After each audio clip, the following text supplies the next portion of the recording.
At 650 watts, single phase, 220 is what we're plugged into, and 100% argon is what I'm using for shielding gas.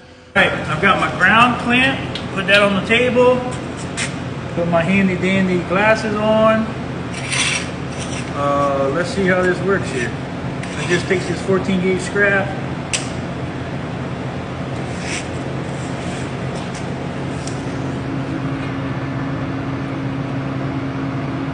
All right, red dot where you want it.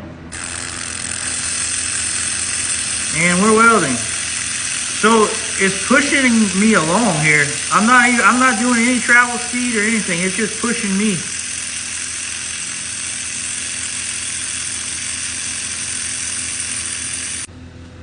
Man, that's pretty slick. That's a tight little weld.